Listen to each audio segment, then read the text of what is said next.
welcome to another Warcraft 3 audio commentary. This is going to be a 1v1 game on the map Echo Isles, and this is going to be me playing very aggressively again with a Tavern Hero build. Surprise, surprise. And this guy is going to be, he was Orc from the start, and there's only one spawn, so I, pretty much have this guy to report in hand. Also, it's very common for players to go for a Farseer opening. This guy goes for a super early tech. I don't know if this is the meta, right? But I think this build is, he creeps with it. He doesn't harass it, which I find a little bit interesting, as it were. But I think this build is probably viable just on the strength of Headhunters. Blizzard is seemingly going to finally nerf the Headhunters, after, a year or two or however long they've had these buffs.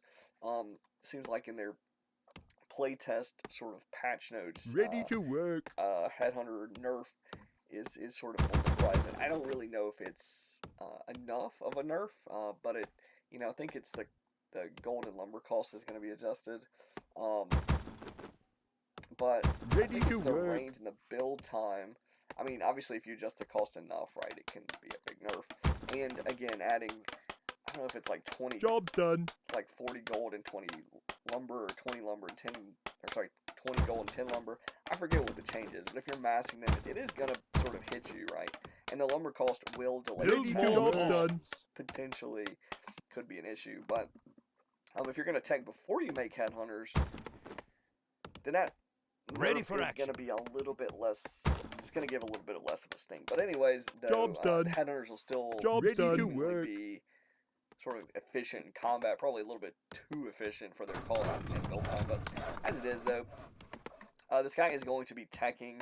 I think he actually techs before he starts the war mill, which is quite bold. I consider when I see this, I do scout him with the first footy out, and again the build, barracks for peasants to gold. First peasant trained goes to gold, and then altar farm. Just build farms as necessary, and eventually I'm actually going to start a second barracks when I see that he's sort of hard attacking, but he is doing a Farseer Headhunter opening. There are a number of counters that Orc has access to that are actually quite strong against a footy mass. The Farseer himself has an AoE ability, is ranged. The wolves, none of that stuff really suffers against footies, right? The wolves are still really good, especially if they're level 2. Chain lightning, obviously, Finn doesn't do anything in chain lightning against wolves, and the fact that the Farseer is ranged, all these things are very efficient. Headhunters, of course, are gonna be not very good against defend foot. Well, they're going to be less effective against defend footies, but they're still going to be workable because you don't have to focus the defend footies. When they're in defend mode, just focus something else, right? If you've got a summon hero, an Archmage, or if you've got an MK, obviously focusing the hero also is going to severely reduce the damage of the Headhunters, right? But in terms of defending yourself and sort of taking your spawns, right, unless you're literally able to force a fight with the Orc, they can just run back tight, try to sneak some creeping in. They creep really efficiently, right? They Ready for action. Scout. They can, the wolves, they can sort of, if they play properly, that he techs. He's under 2 minute tech, right? He has to start the war mill. So he's literally going to be teching with basically 6 lumber workers. And then one of them is building this war mill. This is quite a greedy tech. And he does have some options to fend off this footy rush. I don't know if he actually takes advantage, but he can try to get the spikes, which got a pretty significant buff. At some point in the patches, not, maybe in the past couple of years, they made a pretty good adjustment to spikes where they were stronger against, sort of lower damage units like footies and ghouls, right? But it was such a significant buff that it's actually pretty crazy when you think. I want to say it's like maybe a 50% damage increase for footies and ghouls, because it gives a flat damage reflection, right? Normally it was like a percentage. I think it was like 25% or something from spikes, but they added in like a minimum, just a flat rate of damage return on top of the percentage, which relative to the the percentage damage that footies and ghouls do, it's quite a lot more, right? That flat rate of damage is just bigger than the percentage base. Anyways, he he's gonna go to creep this. I'm gonna scout him. I pull back. He has the burrow. I could have tried to angle in. Job's done. Actually, no, if I saw the barracks. So I didn't in fact see the barracks at first. I was just like, ooh, he's fast tacking. I didn't see a lumber mill. I assume at some point at some point in his base there is a lumber mill. And I do also suspect he probably didn't get the barracks, but I decided to go for a Beastmaster with the bear. Right, the bear does normal damage. He has 600 health at the start. Pretty good normal damage, beefy. The Beastmaster himself has pretty good stats. Potentially, the level 2 owl could, or the level 2 hawk, Stormhawk or whatever, because it does magic damage, could be a weapon. But since he is going to be massing headhunters and he has a Farseer for range damage, and also potentially the burrows if he's in the middle of his base, I'm a little bit leery of devoting, 2 of my first 3 skill points into I think he's light armor. If he's light armor, that's really terrible, right? The magic damage is not very good against the headhunters. It's decent creeping, I guess, but the owl is going to be pretty fragile. And the only thing I would really want to be doing that would be against grunts or unupgraded burrows, right? That's going to be the biggest threat, honestly. I guess the wolves. I guess I could put the hawk on the wolves. But just the raw stats on the Quillies and or the level 2 bear is going to be something, right? Bash or bear. 1,000 health, it's quite a massive amount of health. And if he's massing headhunters, that bear level 2 is going to be a beast. So I force him to put heat onto the burrows, which messes up his lumber a bit. I force him to cancel and rebuild the shop. Our forces are under attack. Because he doesn't really have much damage on his hero. Job's so it's done. not, it's more about the lumber cost and less about really delaying him getting a heal salve. Obviously, that's useful. Delaying him getting heal potions. As he hits tier 2 is useful, but it's really about attacking sort of whatever the weakest point is. Our forces are under under attack. Construction. The burrow's already finished. This one was further back in, so it's harder to attack. I'm pulling footies back because I want to make sure I don't get free experience, and I just want to overwhelm him. I don't know if I have defend. Yeah, I'm starting to get defend now. He doesn't actually have defend. It's mostly going to be effective. This is an interesting, recently built base. I do have to take action to get the here to actually if I'm not paying attention, that can go very poorly. One footy will be attacking like this, so the rest can get in. Maybe another footy blocks here, and then have like 4 or 5 footies. Now I'm like blocking, my own unit down. So I have the bear just going on his headhunter. I ignore this. It'd be smart if I was paying attention, but I sort of manually attacked it, right? So there's a chance that the bear actually killed this headhunter. If I'm not paying attention, it definitely could have, but he's got a bit of experience, but he's nowhere near. He's not even halfway to level 2, so that's pretty good. I don't have much experience either, but I've been messing his economy up quite significantly. I almost killed this headhunter as well. And also, this was before defend was completed. I pull back, and now the decision is, what do I do here? I considered expanding, or at least creeping the gold mine. Probably expanding doesn't really synergize.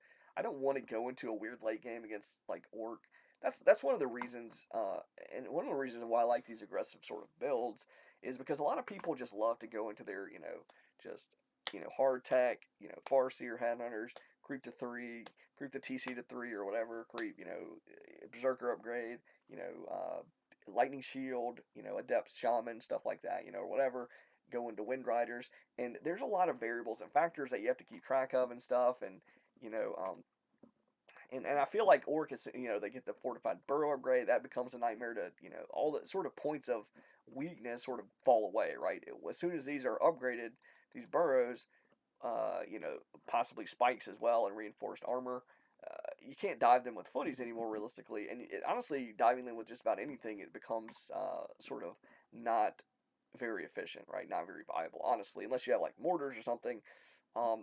Right, as soon as that upgrade finishes. Now, it does take a long time, so if I want to, like, bait him into getting the upgrade, dumping a bunch of lumber into it, it is a cost, but then it, becomes a game of, like, okay, who's going to get to creep, who's going to get to do this and that, and it's like, I don't know all these, the variables and stuff. I mean, not that I don't know the variables as well as the opponents may be, of course, that's sometimes true, but the thing is, it's less to keep track of right now. It's like, what can he realistically creep right now? He can't have an expo towered up right now. I mean, he could go do that. We're right under now. attack! But it's not going to be a problem.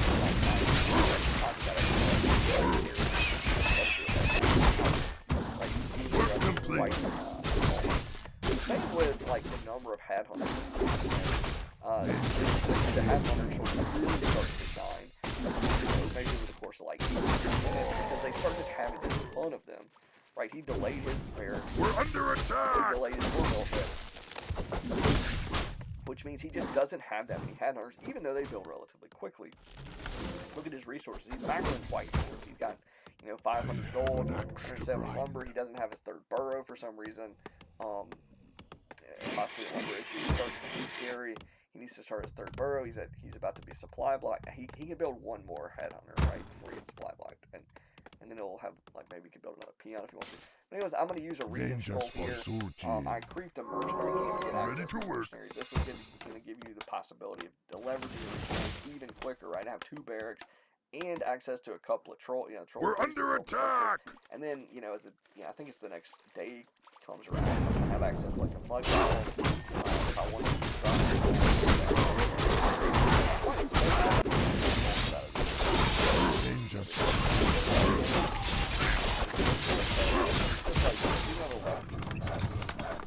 yeah, he's supply blocked himself here. He's going to throw up another burrow. He's going to creep it. He's going to go with this form.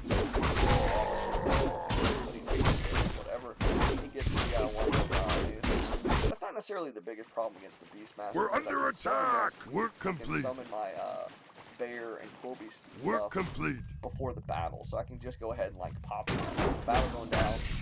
Just go ahead and summon that bear up in the front. Go defend on. I don't know. Sounds like very likely to stomp. There's a stomp, pretty decent stomp. He's in everything. The damage for level 1 stomp is pretty low. He's not level 3 on the Farseer, so I don't have to worry about level 2 and stuff. And talking about the macro, this is the deal. He's got 600 gold. He's pretty strong. We're under attack. Which some of that is because he had to rebuild this. He's burrowing up a lot. And this is ready to ride. And this actually will be quite good if they increase the lumber cost of the headhunters. It's at least going to put a little bit more pressure on him there. Now let's take a look at my resources. How am I leveraging? Yeah, I've only got 200 gold. I'm at 49 food. He is sitting at 35, so he's like a full 14. What did I say? 49 to 35. Yeah, 14 food below me. He does have 2 heroes, which is quite nice for him. But I got a period after this. Not a terrified by any means, but I don't have a lot of hit points. If I'm playing properly, I'm not even really playing that try hard here. I just have so much that I don't think he can, I think I can basically a click and just do a little bit of adjustments here. But I could have surrounded his TC before he gets off this stomp, so he can't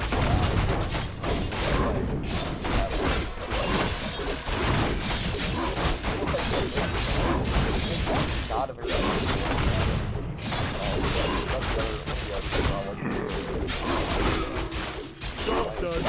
my entire army. That's forces are under attack. I just want to make sure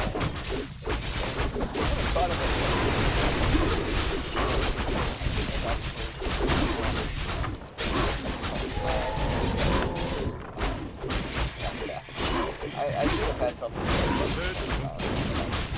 Ready for action.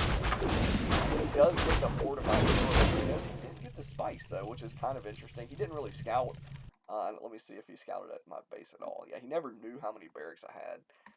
To see me playing so aggressively with a Tavern Hero build, you probably should have been turning the wheels in his head. Like, okay, this is a little bit of a bizarre build. Seems he's being super aggro. He hasn't expanded. He hasn't been creeping when I showed up to his base. So yeah, a lot of times that can tip you off. I didn't just 100% full aggro on him because I did go back and creep to level 3 and get a region scroll because that seemed to be a quite cost-effective and well-timed thing to do. Those region scrolls on a massive footies, if you actually have the time to use them between creeping and the clarity potions, really quite strong. It allows you to leverage your resources again. If you don't get the salve or the region scroll canceled, it is going to be quite nice. Now this map doesn't have any healing fountains. There are certain maps with healing fountains. I forget if it's like Concealed Heal or whatever. Some of the maps have heal fountains, which it makes it a little bit less required that it's not really required per se, but it makes it less attractive because you can just, you know, for free, if at nighttime you can generally sort of utilize the heal fountain, like on the map where there's two. You can generally send some footies over there and your hero, and it's, you know, you don't need to go back and get a regen scroll. You just use the heal fountains effectively in the early game. But anyways, I mean, you can do that anytime. It's nighttime when your enemy's not sort of patrolling it or whatever. But anyways, he, you know, he's really at a loss because there's nothing much he can do. He don't throw it up. Imagine he had spikes. So if he got spikes in tier 1, he legitimately, you know, he could have held this, right? I don't know if he wins the game, but like these footies, like this footie's going to be in danger. You know, these footies on the left are definitely going to start getting in danger, you know, especially if he's like repairing. You know, the damage that they reflect back, and that's just level 1 spikes, right? It's a legit amount of damage where like these buildings can literally drain my units down, and there's not really, if I'm going to attack his base, and that's like basically the last thing left for me to target, aside from just running away and creeping, which doesn't really seem that attractive. I mean, obviously I do have a TP scroll, so I can, you know, I can try to bust as many burrows and do as much damage as I can here, and then TP regen, come back with a bigger army, you know, healed and blah blah blah blah blah. Also, I grab a couple more mercenaries. I've got a mud golem, I think, at some point. Probably way towards the end of the game. Our town is under attack. Got a bunch of golem coming out. I don't know if I would necessarily acknowledge that exalt quite nice. It's okay, but it's might be a little bit careful. He doesn't really have that much head anymore. So yeah, I'll be tracking. I mean, my strategy was positive, like, you know, I don't know if it's the absolute best thing ever. Sort of strategically, it's like, okay, this guy has greed attacks with super blade bear. The only real reason that he can possibly legal blade is a couple of reasons. Despite the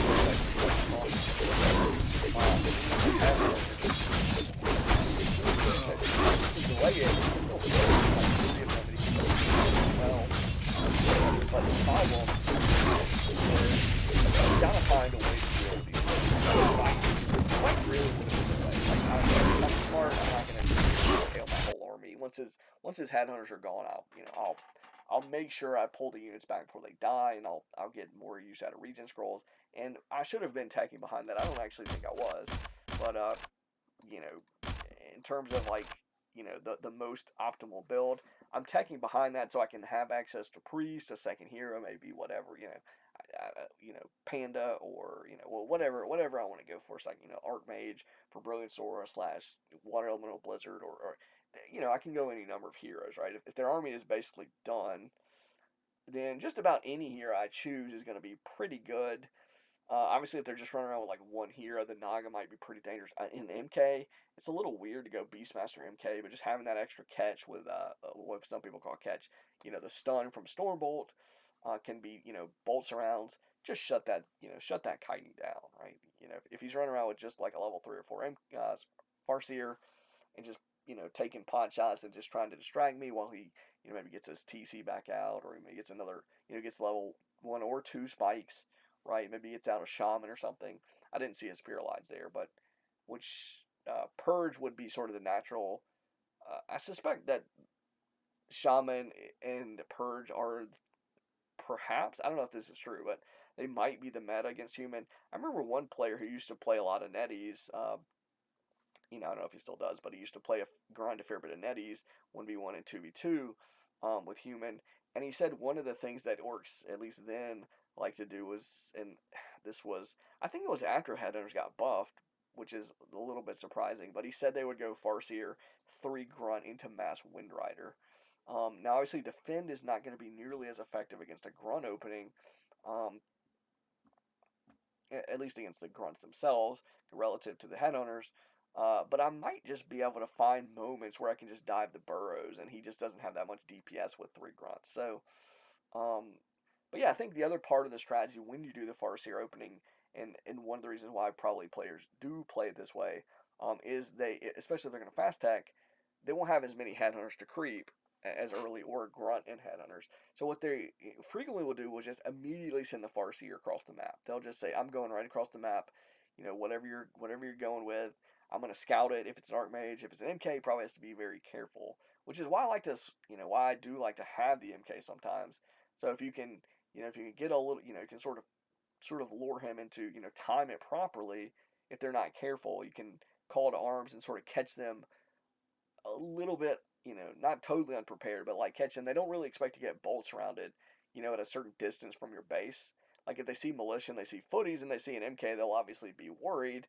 But before they know you're Mountain King, and before they see the footies and the militia in the shadows, right? They need to have the wolves out there scouting, right, which is pretty important. But if they're just a little bit imprecise with their positioning, you can get that bolt surround, and that sort of changes the game, right? They either lose the hero or they TP immediately.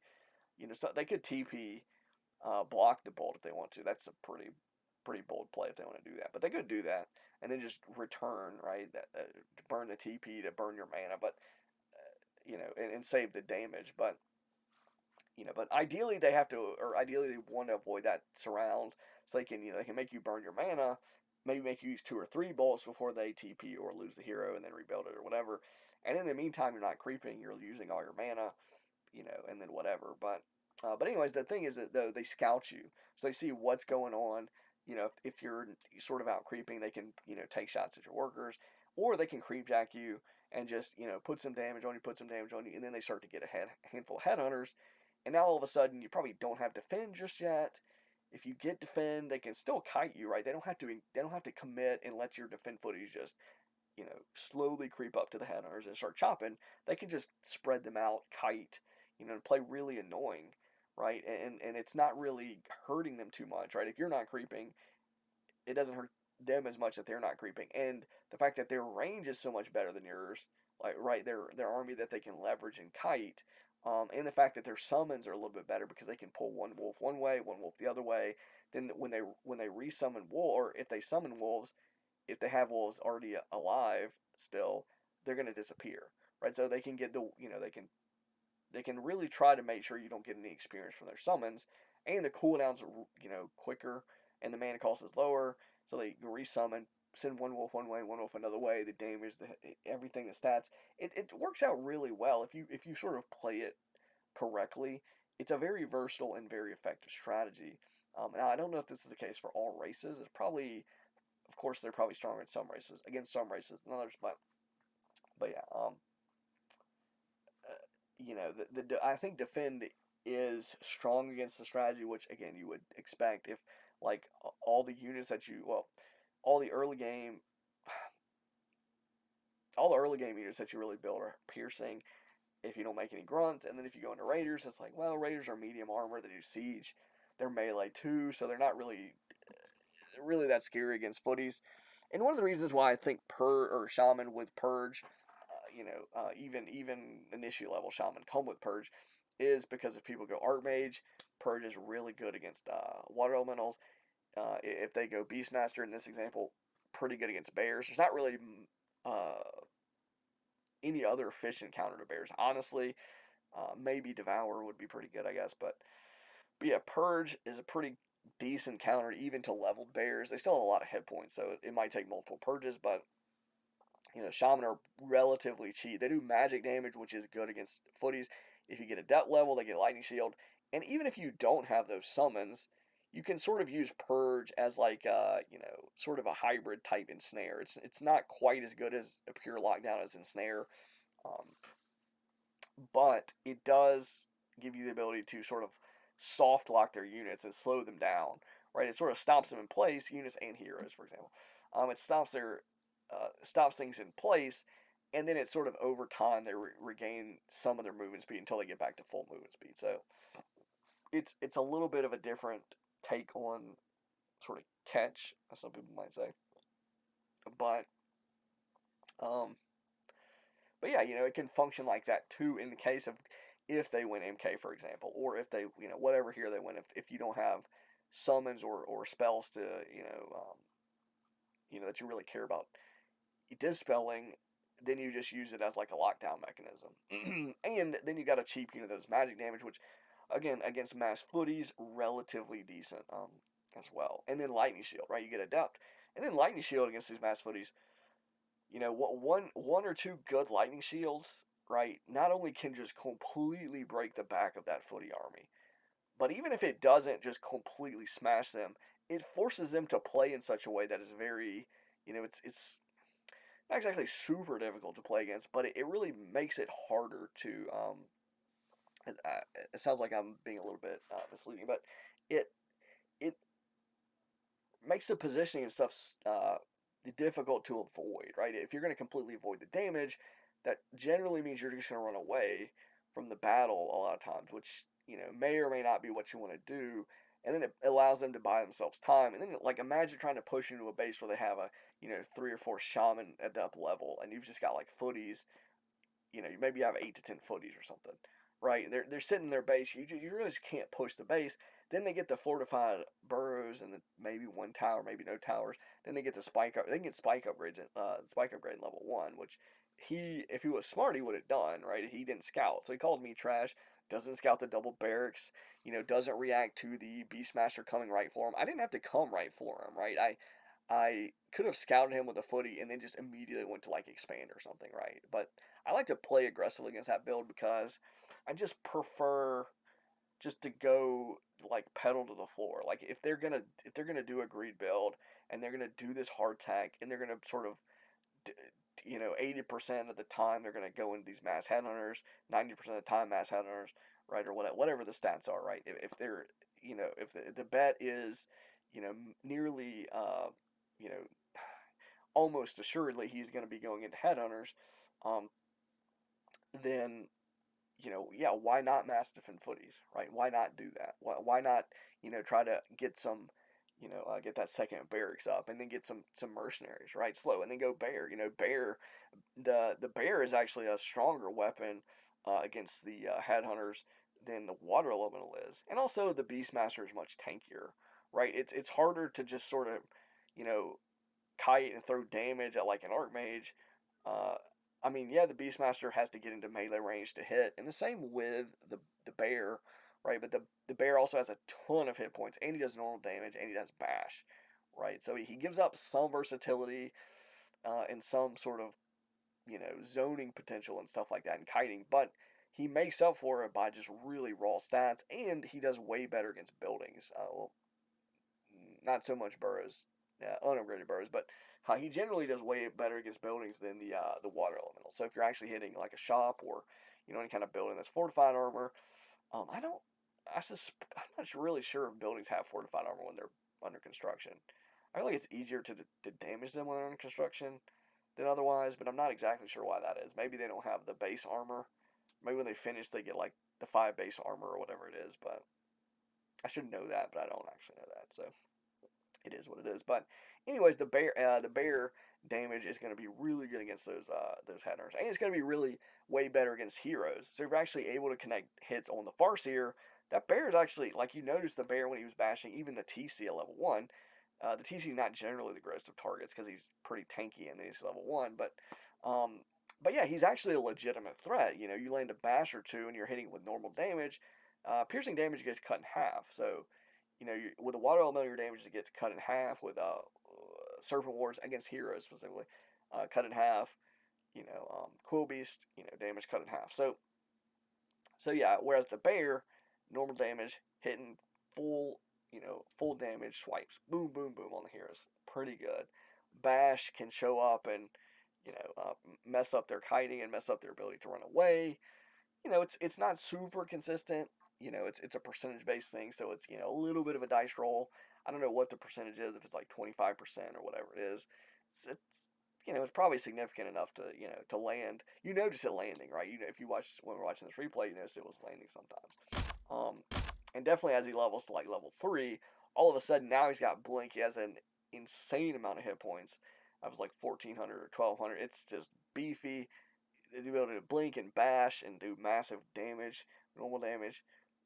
And then also he's huge, so Mega Bear, I mean, it works out perfectly, uh, as it were, but no, but also like blocking stuff, like if he looks like he's going to try to run to a choke point or something into his base, you can blink in there and, possibly block him out of his only escape route or his safe escape routes and stuff, right? You can body block, plug holes, and all of a sudden it's like you can complete surrounds with it.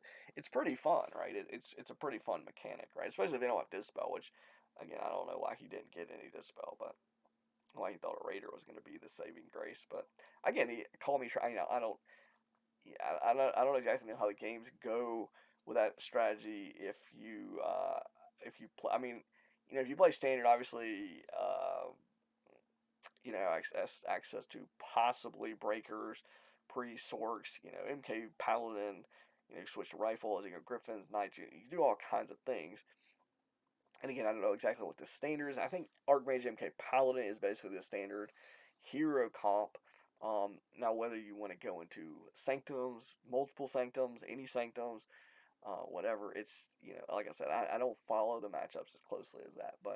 Um, but yeah, it always seems like the orc scale, just being able to mass out those headhunters and make that death ball army.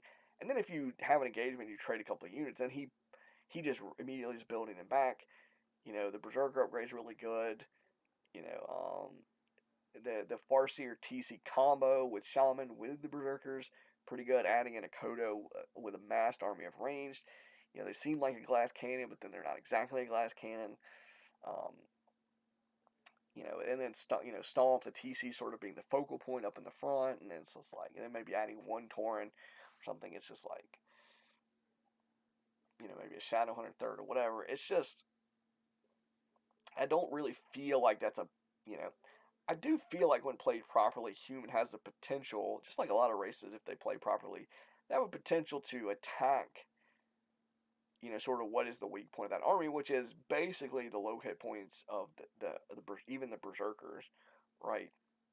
Like, yeah, they do a lot of damage, their range is good, but, if you don't have great catch with that army, and then you're up against like mass burst damage, for example, like Breath of Fire is a favorite of mine, and then like Blizzard Flame Strike. It's not, it's sort of more pulse. I would say sort of pulsed, waves of burst damage. It's really good damage, but it's sort of spread out into waves. And if they eat, multiple waves just over and over, in the zoning potential of that is really quite strong. So you can get into trouble with that type of army. It's just that early to mid game, I don't really know what, except for like Mastiff and Footies, honestly, what really contends with it, right? Like rifles are more expensive to get rolling out. They're slower.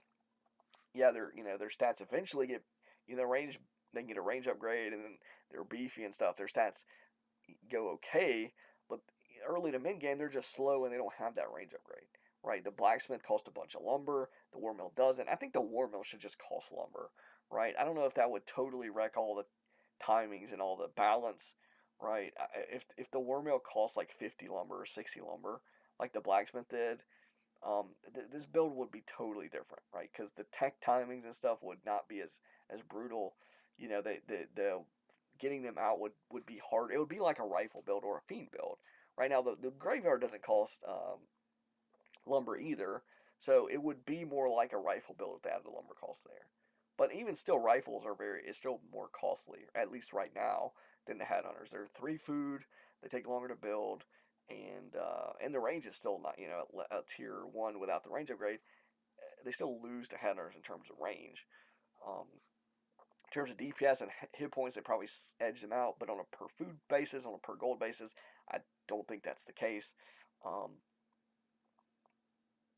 And then why would you want to try to go into something that's sort of equal? I've heard some people say that like Pally Rifles is actually a legit strat against Orc. I don't know if that's necessarily true. I haven't really tried it a ton against Orc specifically. And when I was playing the Headhunter sort of side of the question, I don't remember running into or having any issues with Paladin Rifles.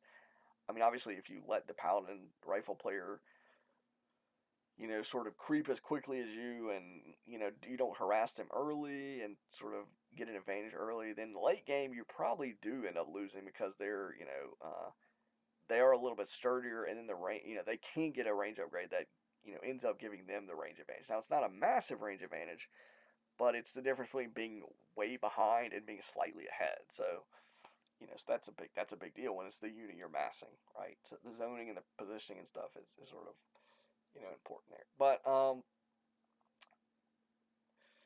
Um, but yeah, defend footies, right? Like archers, hunts, fiends, ghouls, rifles. None of the stuff grunts. None of the stuff really feels very efficient or strong against headhunters. Um, Now on a 1-to-1 basis, well, yeah, if you can get a grunt in there and they literally just let you hit a headhunter with a grunt, and they literally have like one headhunter per one grunt that you have, well, yeah, you're gonna feel strong. But that's not generally, after 5 minutes, that's not gonna be the case. They're just gonna have more headhunters, right? So and they're not gonna just let you sit there and hit it with a grunt. They're gonna kite. They're gonna do damage. They're gonna pull back. They're gonna drag you around the map if you're trying to chase them, and you're gonna have a headache trying to just like actually even fight them.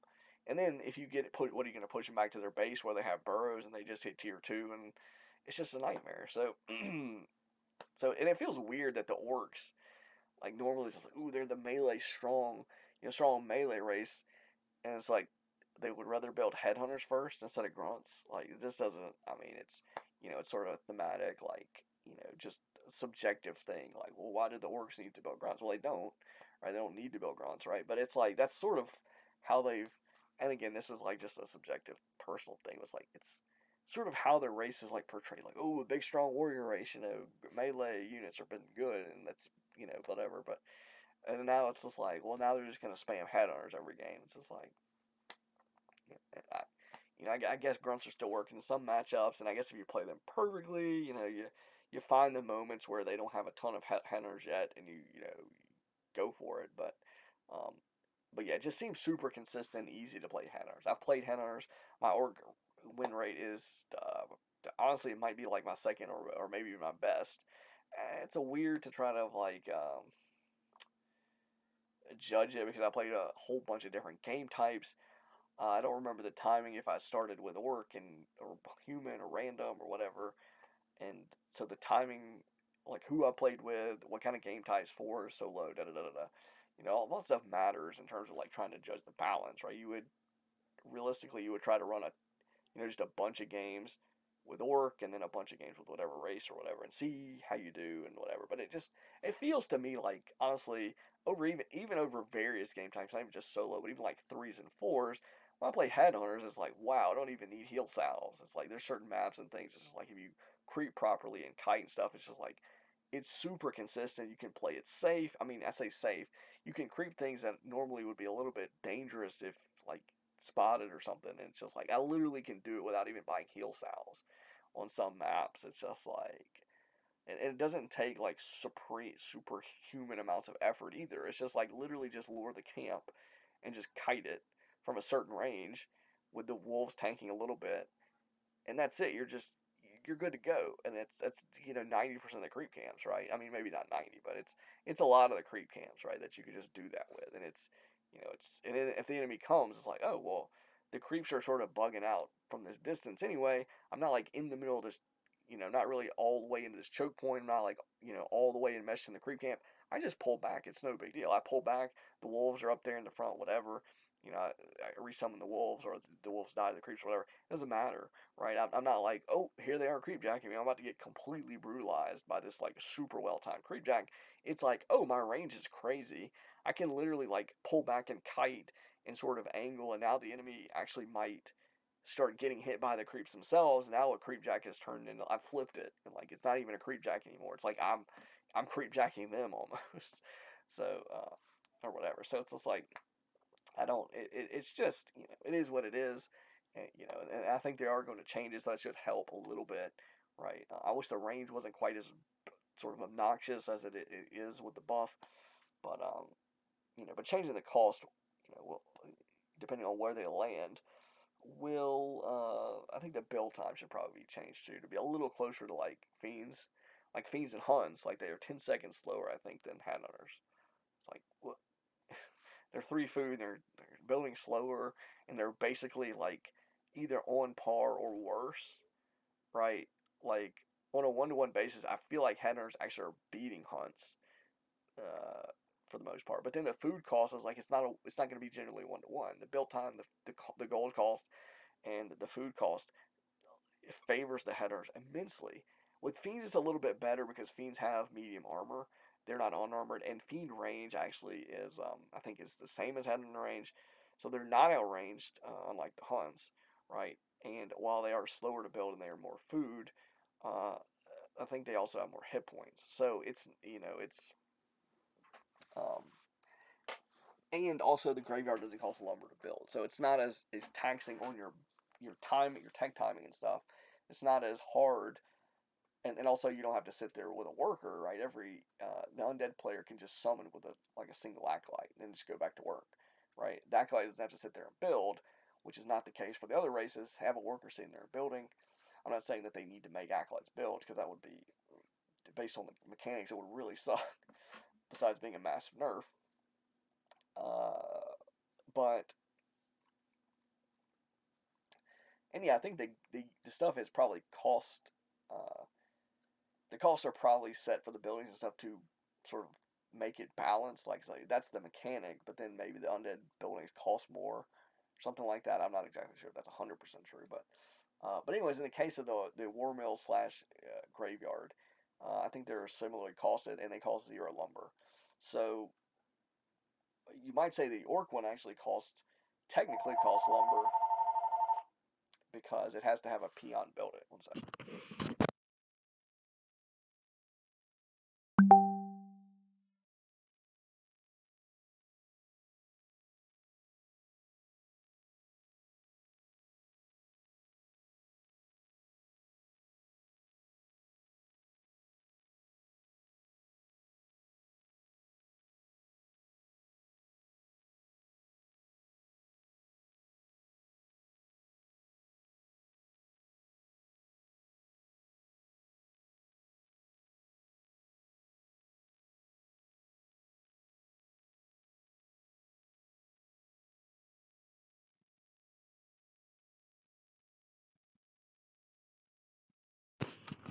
But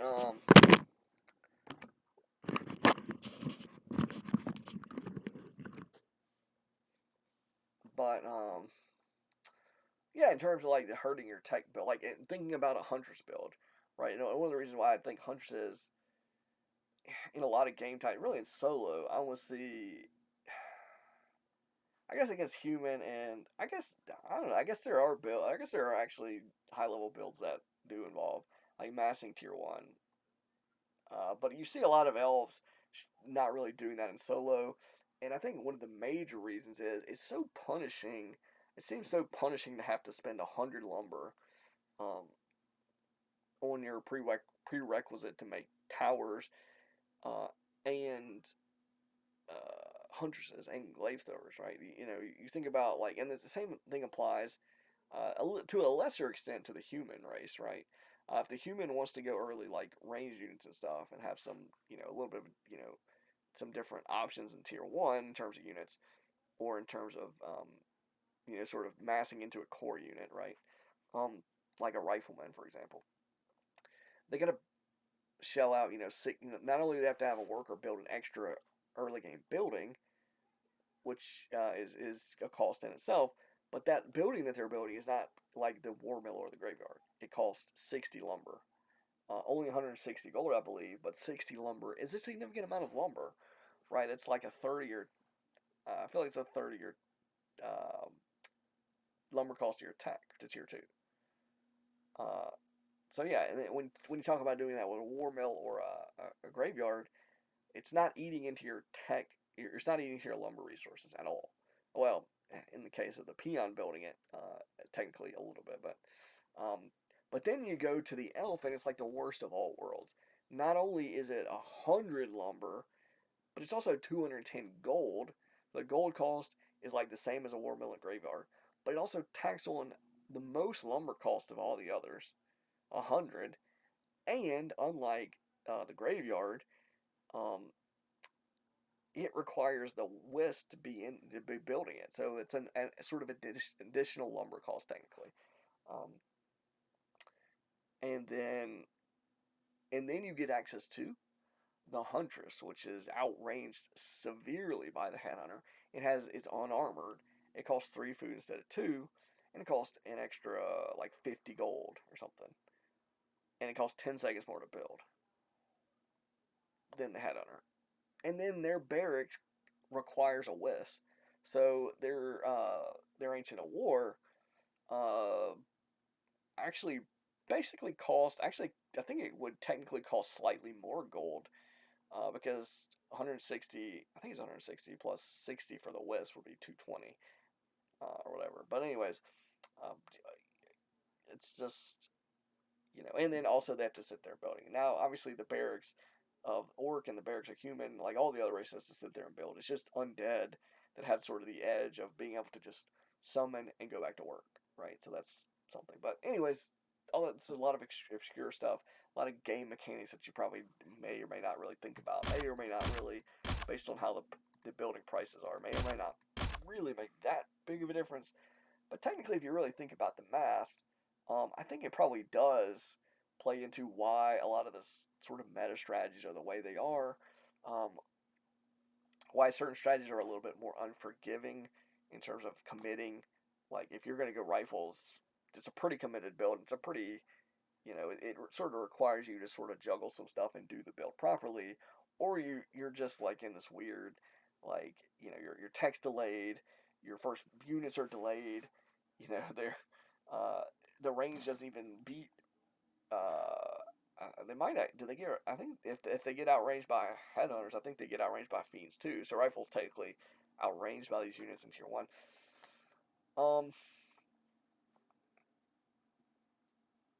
And then like undead can very easily just get into Rubian Tower, whereas human they're gonna have to. If human wants to like throw up a tower in some dire situation, they have to build a scout tower first, and it's not super smooth. It's not fortified. It's like, and also the cost, right? And Rubian Tower is 100 gold and 20 lumber on a building that you already have that is fortified. So it's way less vulnerable. At any point, you can just say, hey, I'm going to get a Nubian tower. Now, it takes some time to build it, but 100 gold and 20 lumber compared to the other towers seems really cheap. Now, the slight caveat is you don't get extra hit points, right? You just have the Ziggurats hit points, whatever it was. But the effective hit points of a Ziggurat are pretty good because it's fortified already. It's 5 armor and it's fortified. So in the early to mid game, um, the Nubian Tower is just like it is gonna hit your lumber a little bit. It's gonna hit your gold a little bit, but it's like if you really need it or whatever, or you feel like you need it, it's not gonna just tank your build. Like I think getting a human tower is gonna tank your lumber much more because you have to. It's like a full. Is it 70 lumber? I think when you account for the scout tower and the actual upgrade to guard tower and arcane tower, I think it ends up coming out to 70 lumber if I recall, like both of those together. So it's going to hurt your tech more, right? So, and not really have that much more of a benefit to a Narub, right? But anyways, that's going to be the end of this audio. That was a bit sort of tangents and stuff like that. But hopefully, if you got to the end of it, bravo, send me a message. Who knows what could happen. You might have a Christmas gift coming your way. Don't get your hopes up, but I doubt there's gonna be that many people, if any, that actually run through all the way through the chatter at the sort of end of this, right? But if you did, thumbs up. And this is gonna be ScryMind signing out.